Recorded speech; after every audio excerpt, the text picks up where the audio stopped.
cultivating food in a frigid environment. Having planted their cold-tolerant crops, medieval farmers still contended with their next hurdle, generating warmth to safeguard their plants when temperatures drastically dropped. They devised ingenious methods to shield plants from freezing without relying on modern technology. Manure hotbeds constituted one of their most brilliant innovations. Fresh animal excrement naturally generates heat during decomposition. Farmers excavated shallow trenches, filled them with fresh manure, applied a thin soil layer, and then planted. These medieval farmers recognized the value of their manure long before contemporary gardeners invested heavily in bagged manure at garden centers. The decomposing waste could elevate soil temperature by 15 compared to adjacent areas for several weeks. This supplementary warmth prevented root freezing and permitted plants to continue growing despite the cold air. From skirret to turnip greens, these 15 forgotten vegetables illustrate the extent of knowledge lost regarding foods that once nourished our ancestors. Wind protection represented another key strategy. Cold winds could harm plants that might otherwise endure low temperatures. Farmers constructed windbreaks known as wattles by weaving pliable branches into fences. These barriers obstructed harsh winds while permitting sunlight to reach the plants. Gardens protected by wattle fencing yielded nearly 30% more produce than exposed gardens in the same vicinity. Medieval farmers also devised primitive versions of greenhouses. They fashioned protective coverings called cloches from glass or clay. These bell-shaped covers were positioned over individual plants to retain heat. Medieval vegetables were essentially tucked in nightly with their personal glass blankets, considerably better treatment than the farmers themselves often experienced during daylight. The sun warmed the air inside, and this warmth remained trapped overnight as temperatures fell. For larger plots, farmers constructed cold frames, wooden boxes with transparent lids that sheltered entire rows of plants. For particularly crucial crops, some farmers built slanted frames covered with oiled parchment, allowing sunlight penetration while excluding cold air. These straightforward structures could prolong growing seasons by as much as 40 days in certain locations. The most prosperous medieval gardens integrated all these methods. Wattle fences provided external defense, manure hotbeds supplied warmth from below, and cloches offered protection from above. With their crops now shielded from winter's harshest effects, medieval farmers sought another source of warmth. Beyond generating artificial warmth via manure and protective covers, medieval farmers became masters at identifying and utilizing natural heat sources inherent in their surroundings. They perfected the skill of collaborating with nature instead of opposing it. Stone walls functioned as more than mere field dividers. Astute farmers deliberately planted their most fragile crops along south-facing stone walls. During daylight hours, sunlight would heat these stone structures. As temperatures declined at night, the stone gradually radiated the stored heat, establishing a microclimate several degrees warmer than the surrounding area. These medieval walls not only deterred wild animals but also served as complementary heating systems after sunset. In exceptionally cold areas, some communities constructed curved stone walls that further concentrated this heat effect, creating pockets where frost-sensitive plants could survive. Field placement was meticulously planned according to the sun's trajectory. South-facing slopes received up to 40% more sunlight than level ground in northern regions. This additional solar energy translated to warmer soil and superior growing conditions. Medieval farmers reserved these optimal locations for their most vital or susceptible crops. Written accounts from monastery gardens reveal that herbs planted on south-facing slopes reached maturity up to 2 weeks earlier than those in less advantageous positions. Perhaps the most inventive application of natural heat involved the strategic positioning of gardens near livestock enclosures. The body heat radiating from animals actually warmed the adjacent air sufficiently to benefit nearby plants. Medieval farmers understood their animals offered more than just milk and meat. They were mobile furnaces, keeping the vegetables cozy too. A large barn housing 20 cows could increase the air temperature in neighboring areas by as much as 4 degrees on cold nights. This slight variance could prevent an entire crop from succumbing to a lethal frost. Some forward-thinking communities even erected living quarters and animal shelters on the northern side of garden plots, simultaneously creating a windbreak and allowing heat from daily activities to aid food production. Smoke vents from cooking fires were occasionally channeled beneath raised growing beds before exiting, delivering valuable warmth to plant roots. With their cultivation areas warmed by both artificial and natural heat sources, medieval farmers encountered their next challenge: preserving seeds and plant materials to recommence growing when winter concluded.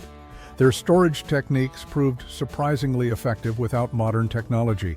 Seeds represented a farmer's most prized possession. Without them, the subsequent year's crops were impossible. Proper seed drying was the initial step. Following harvest, farmers spread seeds on cloth in warm, sunny locations until thoroughly dry. They understood moisture would lead to seed rot or premature sprouting. Once dried, seeds were placed into clay pots. These containers excluded mice and insects while permitting just enough air circulation to prevent mold. Clay pots can sustain stable humidity levels, preserving seed viability for years. Some villages incorporated herbs like tansy into their seed storage to deter insects. Many seeds preserved best at cool temperatures just above freezing. Underground cellars or chambers excavated into hillsides naturally provided these conditions. Certain medieval seed storage facilities maintained temperature fluctuations within 5 degrees throughout the year, a remarkable feat without modern thermostats. Root vegetables intended for replanting required different handling. Carrots, turnips, and other roots were packed in slightly moist sand within wooden barrels or stone-lined pits dug below the frost line. This method prevented dehydration while inhibiting rot.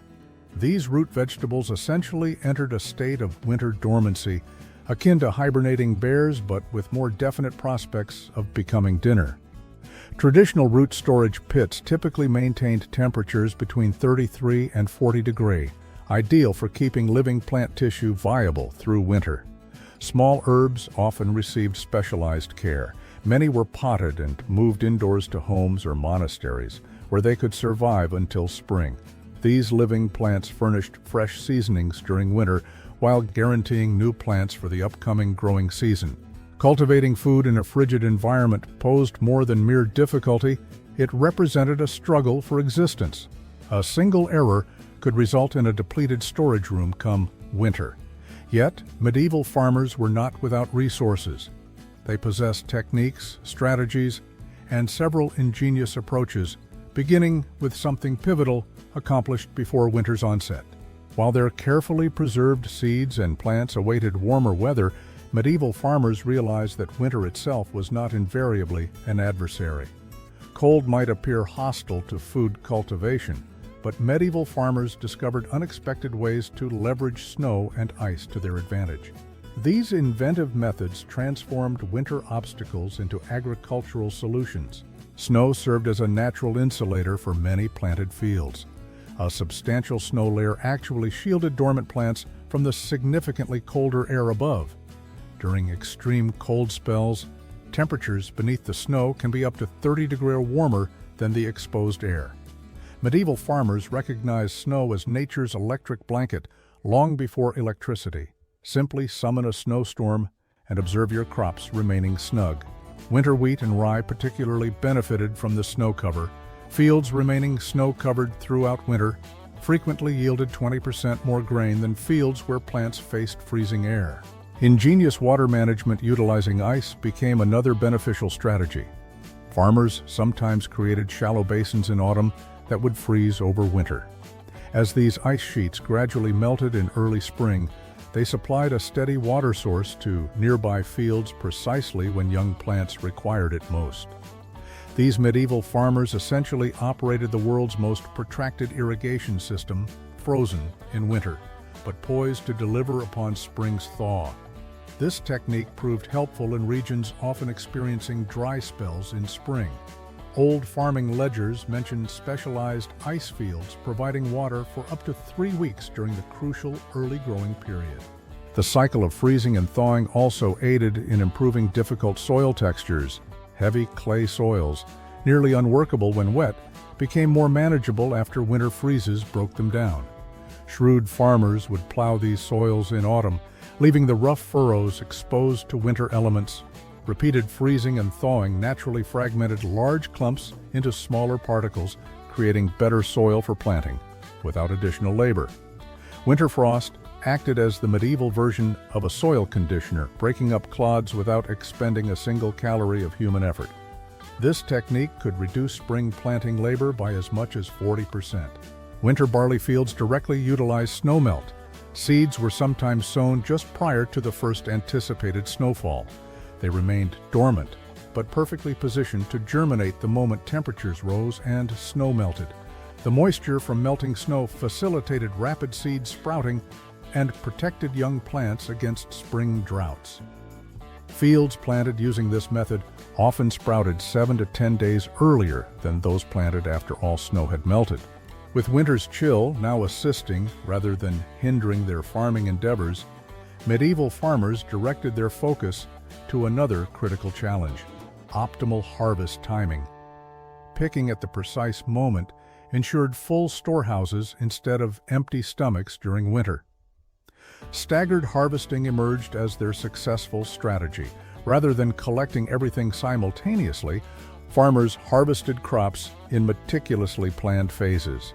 Their harvest timetable was more intricate than a royal court's dance choreography, albeit with far more practical outcomes.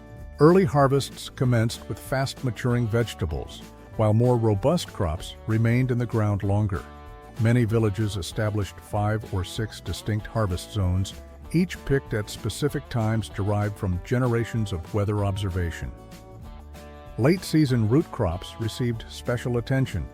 Vegetables like turnips and parsnips stayed in the ground until just before a hard frost.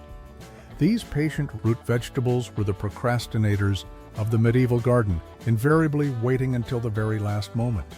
The cool soil actually enhanced their flavor and storage longevity. Root vegetables harvested immediately before the first hard frost can endure up to 30% longer in storage than those excavated earlier, supplying fresh food well into winter. Medieval farmers also transformed frost into a flavor enhancer. Certain crops, such as kale and specific cabbages, taste sweeter after exposure to light frost. The cold prompts these plants to convert starches into sugars, improving both taste and nutritional value. Frost essentially acted as nature's sugar dusting, turning bitter greens into a medieval treat. Monastery records indicate that kale harvested after 3 frosts contained up to 40% more vitamin C than summer-harvested greens. Timing these harvests necessitated impressive meteorological knowledge. Communities developed prediction methods based on natural indicators, cloud formations, animal behavior, and even onion skin thickness assisted in determining the arrival of killing frost. These folk methods predicted first frost dates accurately within 5 days over 70% of the time. With their harvest securely gathered before winter's grip fully tightened, medieval farmers required one final skill. Cultivating anything during freezing winter months seemed an impossibility. Nevertheless, medieval farmers succeeded in producing fresh greens even with snow blanketing the ground. Fresh vegetables supplied vital nutrition during winter months when most relied on stored provisions. Indoor herb gardens thrived in unexpected locations. Monasteries pioneered winter cultivation, utilizing their stone structures to create protected growing environments. Many monastery kitchens maintained small herb gardens in south-facing windows, where plants like thyme, parsley, and chives could grow throughout the year. These monks were the original indoor plant enthusiasts, nurturing their leafy charges long before social media popularized the trend. The stable indoor temperatures and consistent attention yielded surprisingly productive growing spaces. Records from one German monastery show fresh herbs were harvested at least twice weekly all winter, providing essential vitamin C when scurvy posed a threat. As the atmosphere grew cooler and daylight diminished, villages bustled with activity. Farmers labored quickly, aware that their survival hinged on actions taken before the frost solidified its grip. The initial undertaking was deep plowing. Employing robust wooden plows fitted with iron points and drawn by oxen, they turned over the soil before it could harden like stone. Delaying this meant facing ground so frozen it might as well be an ice rink. This early plowing facilitated the soil's looseness and nutrient retention throughout winter. Many communities utilized heated compost gardens, establishing warm outdoor growing areas. Fresh manure and plant debris generate considerable heat during decomposition, sometimes reaching temperatures exceeding 100 degrees at the core of large piles. Clever medieval gardeners situated cold-tolerant greens like young kale and certain herbs near these decomposing mounds. These steaming piles of waste served as medieval hot tubs for plants, minus the awkward human interactions. The additional warmth enabled plants to grow slowly, even during cold spells. The area within 3 feet of a large compost heap can stay up to 20 degrees warmer than surrounding garden areas, creating an ideal microclimate for winter greens. Sprouted grains offered another source of fresh winter greens when other cultivation methods proved insufficient. People would sprout wheat, barley, and rye indoors. These sprouted grains could be cultivated in any container with minimal light and provided substantial nutritional advantages. Medieval sprouting was essentially salad farming for the time-constrained, no weeding, no months-long wait, just add water and anticipate results. Sprouted grains contain up to 40% more nutrients than their unsprouted counterparts and can be ready for consumption in merely 5 to 7 days. This rapidly growing food source helped fill the nutritional gap when other fresh foods became scarce during the harshest winter weeks. Some communities constructed special growing chambers partially below ground, where the Earth's natural insulation offered some defense against freezing temperatures. South-facing rock walls absorbed sunlight during the day and radiated heat at night, generating a mini greenhouse effect. Having established these inventive methods for producing winter greens, medieval farmers still needed one more capability to ensure survival year after year. Medieval farmers confronted the task of maintaining soil fertility through freezing winters. Lacking modern implements, their clever soil management techniques determined the difference between abundance and scarcity when spring finally returned. Field rotation served as their primary strategy for preserving soil vitality. They divided their arable land into 3 large sections, utilizing each differently annually. In the first field, they planted winter grains. In the second, they cultivated spring crops. The third field remained deliberately unplanted. This practice was known as leaving land fallow. This empty field was not unproductive space. The soil therein received a full year of rest to recuperate and rebuild its strength. Analyses of old farm records indicate this simple rotation increased food production by approximately 1/3, compared to continuously cultivated fields. Incorporating natural fertilizers maintained soil richness even in cold conditions. Wood ash from cooking fires contained essential plant minerals. Instead of discarding it, farmers collected this ash and applied it to their fields. Crushed animal bones mixed into the soil supplied crucial nutrients that fostered stronger root development, precisely what crops needed to endure harsh winters. A farmer might jest that feeding bones to the soil was akin to serving the earth breakfast. Cover crops shielded bare soil post-harvest. As soon as one crop was removed, medieval farmers promptly planted fast-growing species like clover. These plants possessed remarkable abilities. They could capture atmospheric nitrogen and store it in small nodules on their roots. When farmers incorporated these plants into the soil in spring, this nitrogen became nourishment for new crops. Furthermore, these cover plants prevented valuable topsoil erosion during winter storms and spring thaws. Marl represented a special technique employed in many cold regions. Farmers excavated chalky clay from deep underground and spread it onto their fields. This clay helped neutralize acidic soil. The practice was so highly regarded that the right to excavate marl was stipulated in numerous farm agreements. It involved arduous labor, prompting farmers to quip they were feeding rocks to dirt in hopes of bread. Sheep and cows functioned as four-legged fertilizer distributors. Post-harvest, farmers permitted animals to graze on crop residues and fallow fields. The animals received sustenance, and the soil received fresh manure precisely where required. Farmers constructed movable fences to ensure even distribution of fertilizer by their livestock. As an old farming maxim stated, "A sheep's foot is golden for the field it walks on." Green manuring involved intentionally growing a crop solely to plow it back into the soil. Plants like mustard would be cultivated until flowering, then incorporated into the soil while still green. As these plants decomposed, they released nutrients and added organic matter. This technique proved particularly beneficial for remote fields where transporting manure was challenging.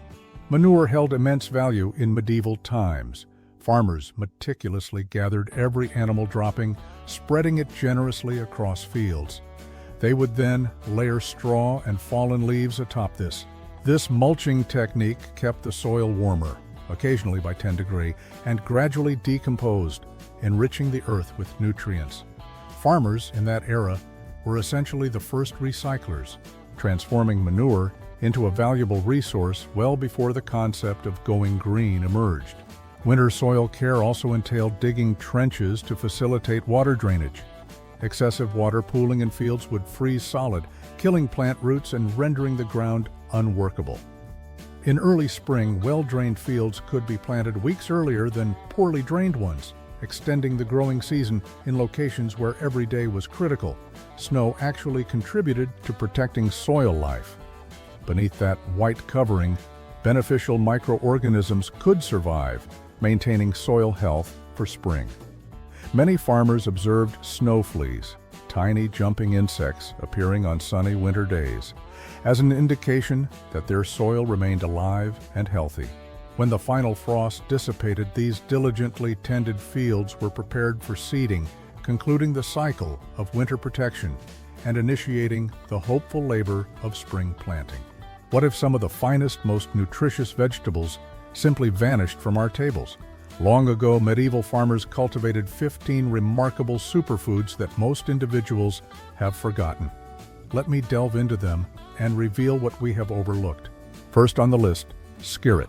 This prominent root vegetable of the Middle Ages has inexplicably vanished from contemporary agriculture. Unlike today's widely grown carrots, which require persistent care, skirret was the ideal low-effort crop. Once established, these sweet roots silently propagated underground, forming a concealed repository of food with minimal farmer intervention. It was akin to possessing a savings account that yielded vegetables rather than interest. The flavor truly distinguished skirret. Naturally sweeter than carrots or parsnips, these slender white roots were so palatable they attracted royal admirers. Medieval aristocracy highly favored them, mandating skirret cultivation in palace gardens. Quite the vegetable with a royal following. What rendered skirret particularly valuable in medieval times was its dependability during severe winters. When other crops succumbed, these robust roots persisted in providing sustenance. Old farming manuscripts describe them as the comfort of the poor man's table when fields were unproductive.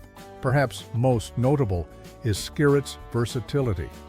Medieval cooks roasted, boiled, added them to stews, and even incorporated them into sweet pies. They essentially served as the medieval counterpart to potatoes before the latter's arrival in Europe. These roots were so beneficial, they merited their own heraldic symbol. Yet, somewhere along the line, this extraordinary vegetable receded into obscurity. Modern farming prioritized faster maturing, larger roots. Another forgotten plant, Alexander's. Meanwhile, another overlooked plant generated considerable interest in medieval gardens. The Romans initially introduced this assertive plant to Britain, where medieval farmers rapidly embraced it. However, Alexander's refused to remain confined to orderly garden rows. This vegetable possessed the tenacity of a weed and the flavor profile of a delicacy. The medieval equivalent of discovering your bothersome neighbor is, in fact, an excellent cook. What distinguished Alexander's? Every single component was edible: stems, leaves, flowers, roots, and seeds. Medieval people consumed the young shoots like celery, utilized the flowers in salads, and ground the seeds as a pepper alternative. The leaves imparted an unusual yet agreeable flavor, somewhere between parsley and celery, to soups and stews. The plant attains heights of up to 6 feet, bearing bright yellow flowers that attract beneficial insects. It flourishes in coastal regions, on cliffs, and along roadsides without human assistance. It's the freelance vegetable of the botanical world, appearing uninvited but performing valuable work. Water management constituted another vital skill. Nothing decimated crops more rapidly than waterlogged soil freezing solid. Utilizing basic wooden spades, medieval farmers excavated extensive ditch networks. Certain villages featured drainage systems stretching several miles. These conduits directed surplus water away from cultivated areas, averting the lethal freezing that could eject young plants from the soil. These drainage masters could have imparted valuable lessons to modern plumbers regarding the prevention of frozen pipes. Despite its utility, Alexander's gradually faded from our culinary repertoire. By the 1700s, celery had superseded it in gardens and kitchens throughout Europe. Today, most individuals pass it growing wild, failing to recognize this formerly esteemed food source. Good King Henry. While Alexander's boldly proliferated everywhere, another medieval favorite maintained a more dignified garden presence. Why did one of the most beneficial plants of the Middle Ages vanish from our gardens? Good King Henry warrants a revival. Unlike the unruly Alexander's, Good King Henry begins with an enigma. Its regal name's origin remains unknown. What is certain is its ubiquity in medieval Europe, growing both wild and in meticulously cultivated gardens. Cultivating Good King Henry is nearly as effortless as allowing dust to accumulate on a bookshelf. It essentially manages itself, reappearing annually without replanting. If plants could complete job applications, Good King Henry would cite extreme dependability as its foremost qualification. Its nutritional content would impress modern health advocates. It boasts more iron than spinach and significant vitamin C levels, vital nutrients often deficient in medieval diets. During springtime food scarcities, its early leaves offered life-sustaining nutrition. Medieval cooks employed the young shoots like asparagus, mature leaves like spinach, and flower buds like miniature broccoli. It functioned as the medieval version of a 3-in-1 kitchen utensil, except it reliably performed. Folk medicine also valued Good King Henry. Its leaves were used for treating wounds, while a root infusion served as a mild laxative. In some areas, it earned the name All Good due to its numerous applications. As agriculture shifted towards commercialization, this modest yet hardy plant lost favor. Is it a root or an oyster? Medieval farmers were somewhat perplexed by salsify. This peculiar root vegetable possesses one of the most unusual flavors in the plant kingdom. Salsify is the vegetable equivalent of attending a costume party dressed as seafood, only to receive the award for most convincing costume. When prepared correctly, salsify genuinely tastes reminiscent of oysters.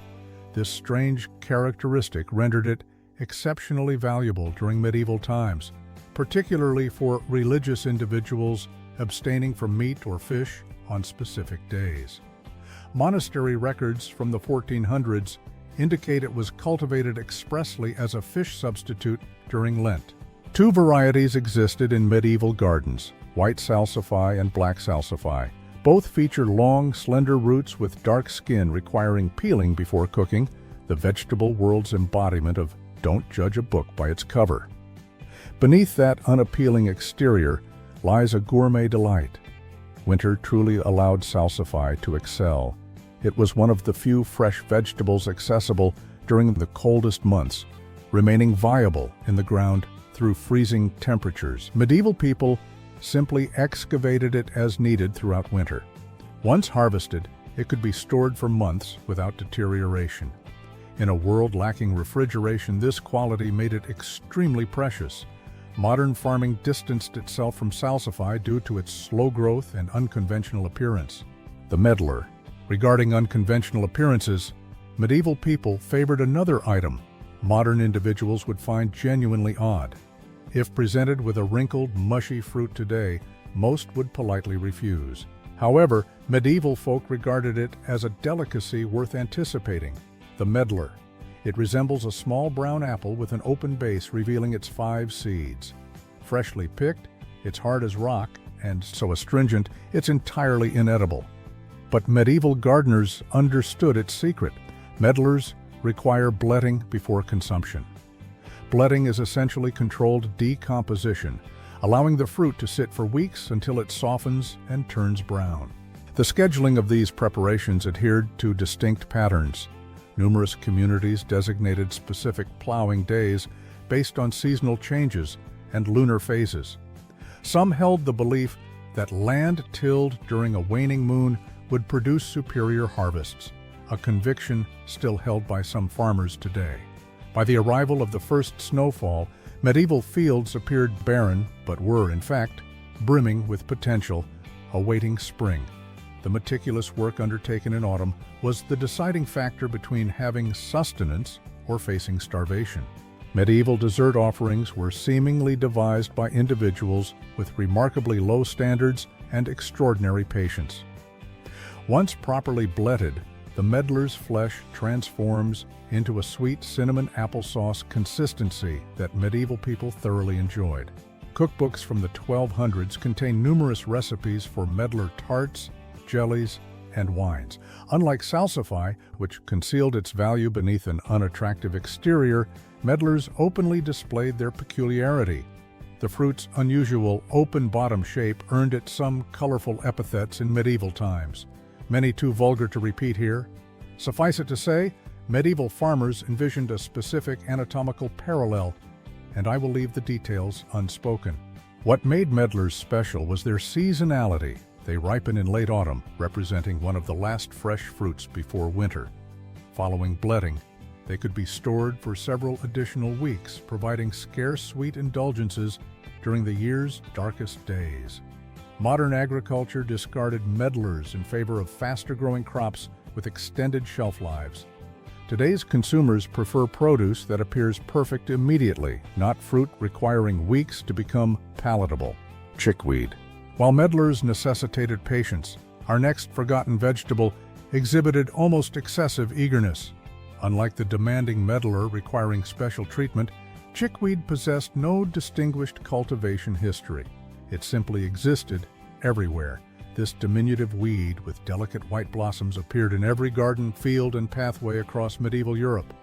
Chickweed is comparable to that uninvited guest who attends every gathering but brings sufficient food to please everyone. Medieval gardeners could not effectively exclude chickweed. Medieval farmers did not plant chickweed. Attempts to eradicate it would have been futile. It thrives in any soil, germinates in any season above freezing, and yields thousands of seeds per plant. Instead of merely removing it as a nuisance, medieval people acknowledged its value and harvested it as free sustenance. The tender leaves could be gathered year-round in most locations. Fresh chickweed contains approximately 7 times more vitamin C than an equivalent weight of oranges. If vegetables held medieval job titles, chickweed would have been designated royal purveyor of vitamin C.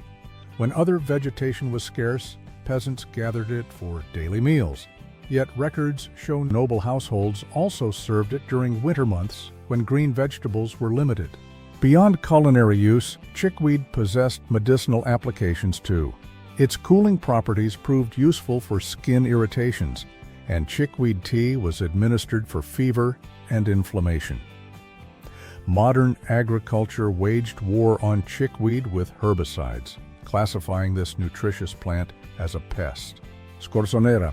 While chickweed contended for respect, another medieval vegetable suffered due to its unfortunate name. Few desire to consume something named scorzonera. It sounds rather like an ailment, doesn't it? Apologies, I cannot attend school today. I have a severe case of scorzonera.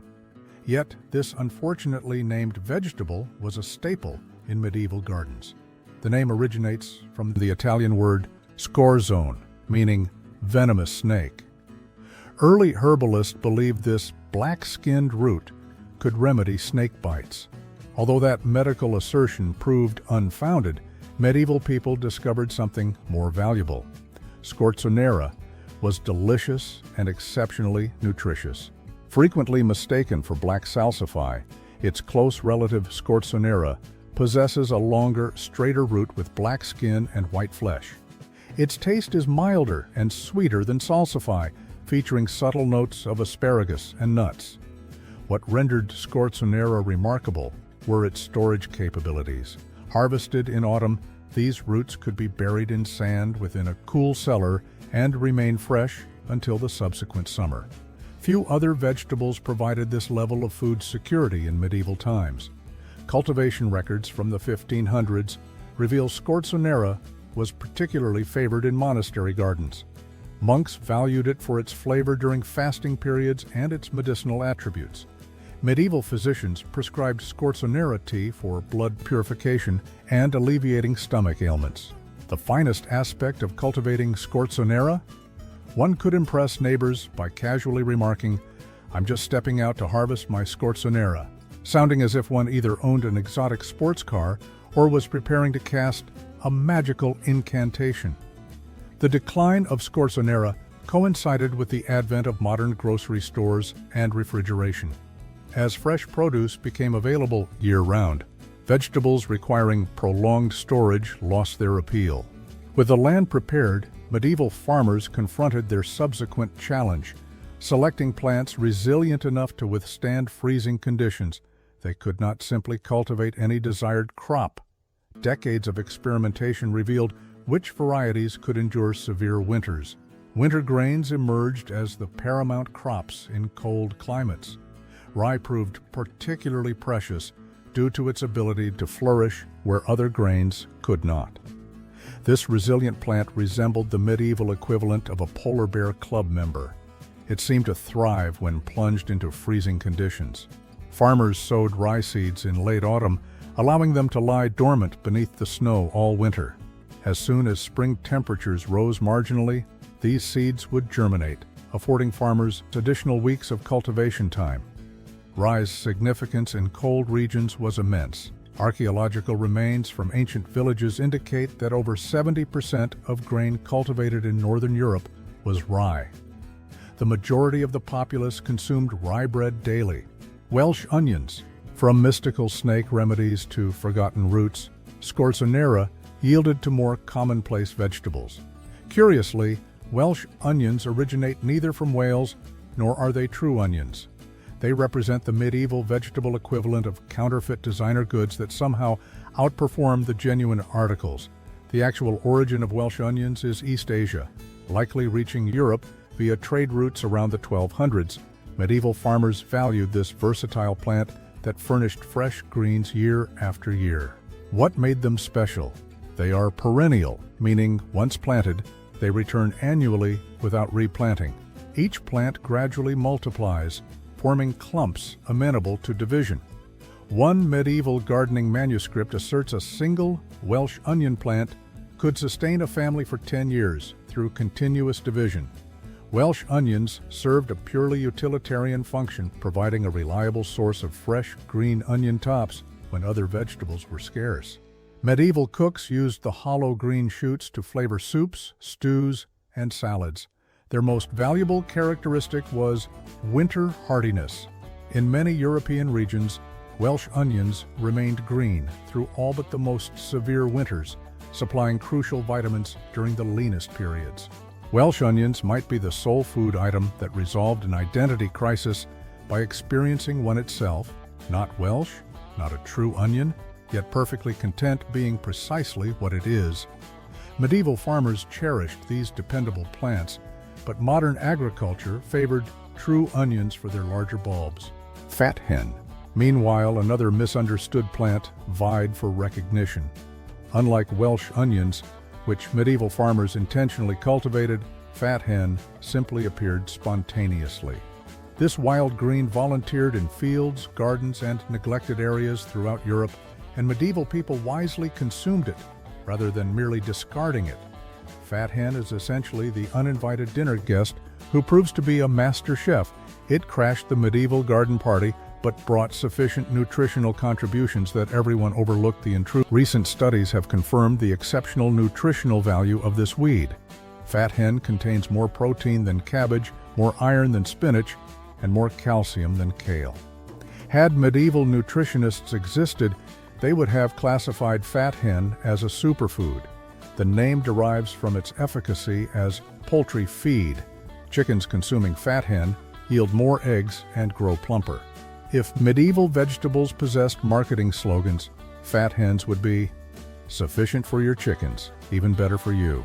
Archaeological excavations have unearthed numerous fat hen seeds in food refuse pits, indicating regular consumption during famines. This wild plant often signified the difference between starvation and survival. Cooking methods varied across Europe. The leaves were boiled like spinach or added to salads, while the seeds were ground into flour during difficult times. Modern farming declared war on fat hen, viewing it as competition for crops. We essentially expelled a superfood from our diet because it failed to submit the proper application for vegetable status. Lovage. While fat hen battled for recognition, another herb struggled to preserve its culinary standing. Why did an herb capable of flavoring virtually anything vanish from our kitchen gardens? Unlike fat hen, which never achieved proper acknowledgement, lovage was a culinary luminary that mysteriously faded from prominence. Roman soldiers carried lovage seeds during their European conquests, planting this potent herb wherever they established settlements. Medieval monks perpetuated the tradition, ensuring every monastery garden contained a lovage plant. Hardy vegetables were also crucial for survival. Turnips, cabbages, and onions could tolerate light frost without perishing.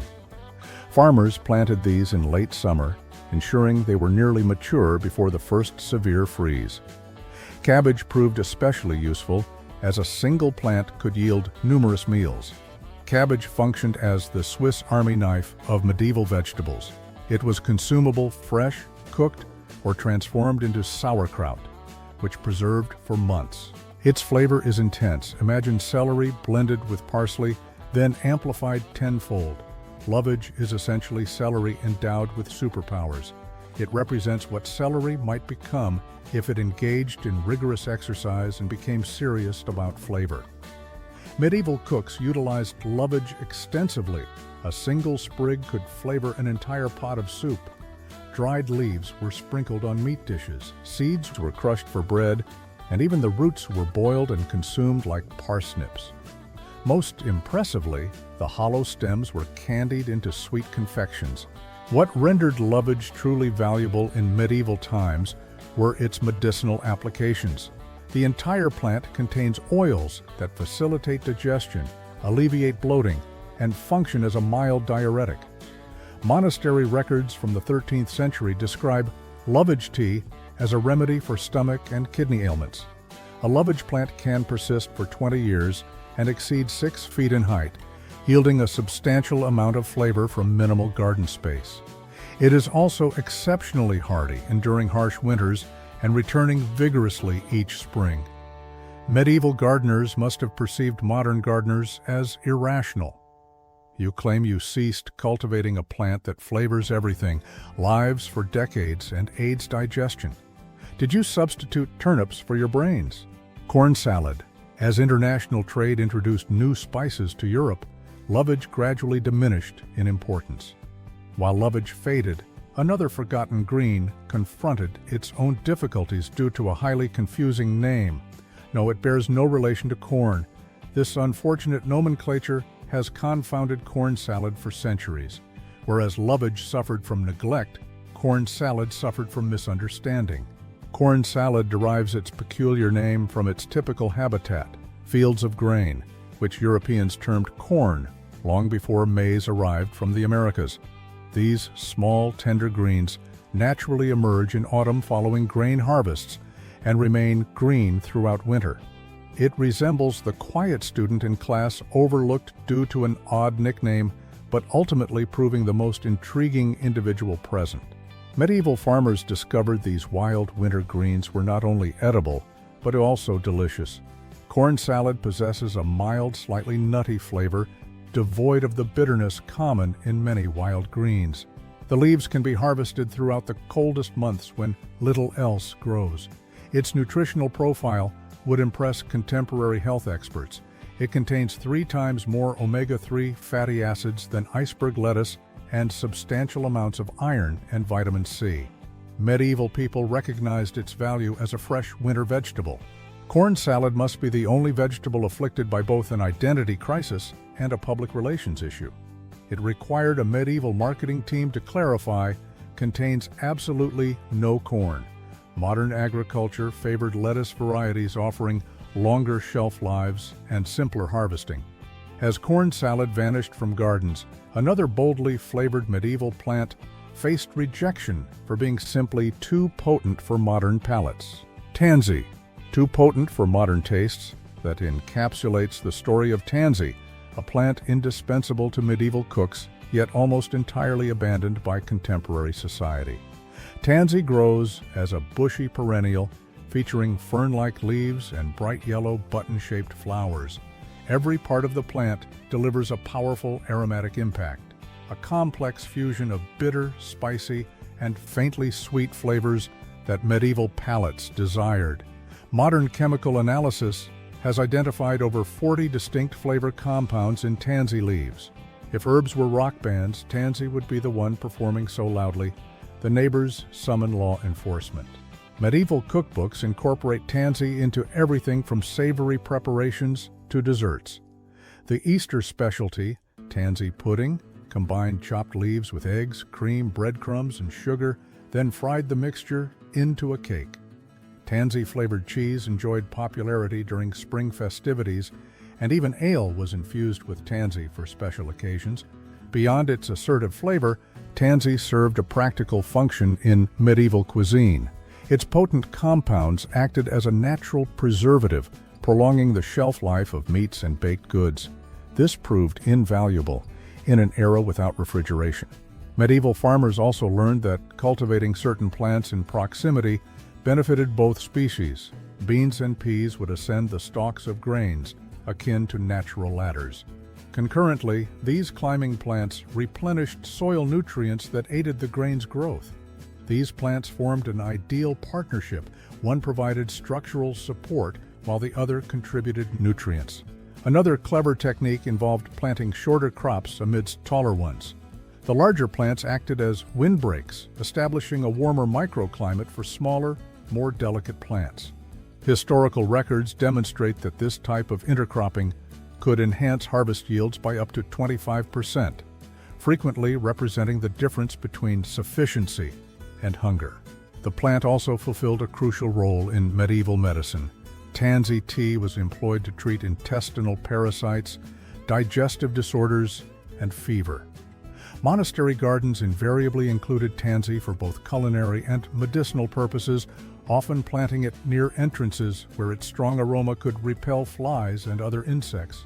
Modern chefs would likely characterize tansy as aggressively aromatic, the medieval equivalent of employing all capital letters in seasoning. As milder herbs like parsley gained popularity, tansy gradually lost its place in kitchens. Sea kale. While tansy fell from grace due to excessive boldness, another forgotten vegetable met the opposite fate.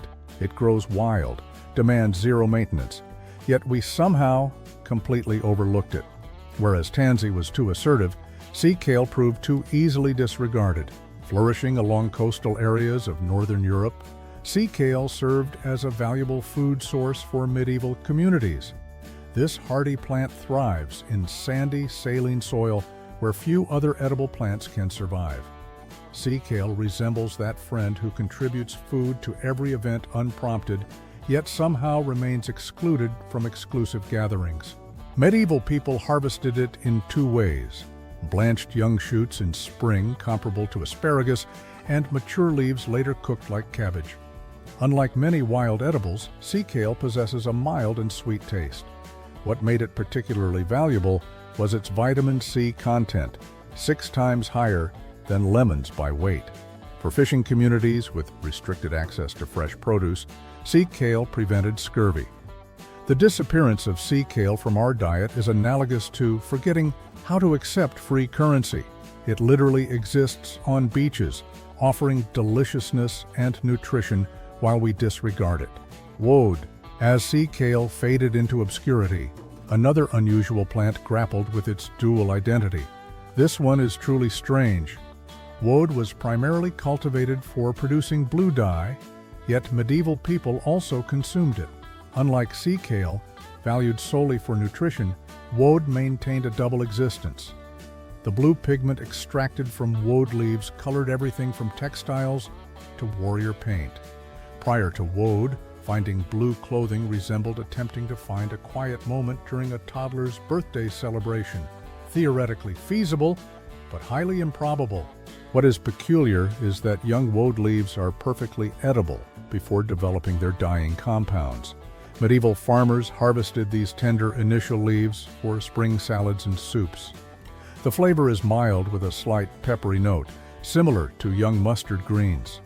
Cultivating woad involved olfactory challenges. The process of extracting blue dye required fermenting the leaves, generating such a noxious odor that royal edicts prohibited woad processing near significant residences. It was the medieval equivalent of that peculiar food item that leaves your entire kitchen smelling for days. Turnip greens. While woad contended with its identity as both food and dye, another unassuming vegetable suffered from neglect. While woad struggled with its split personality, turnips suffered from people disregarding half their potential. Everyone recognizes turnips, those modest root vegetables that sustained countless medieval peasants. What most fail to realize is that medieval farmers prized the leafy green tops just as highly as the roots beneath. It resembled purchasing a smartphone but utilizing it solely for telling time. One would be neglecting its finest capabilities. Turnip greens contain 4 times more calcium, 3 times more vitamin A, and twice the protein compared to the roots. Medieval peasants meticulously harvested the outer leaves throughout the growing season without harming the developing root. These greens constituted a staple in medieval soups, stews, and salads, contributing their slightly pungent flavor to otherwise monotonous winter meals. Turnip greens merit a comeback tour. They have remained backstage too long while the roots receive all the acclaim.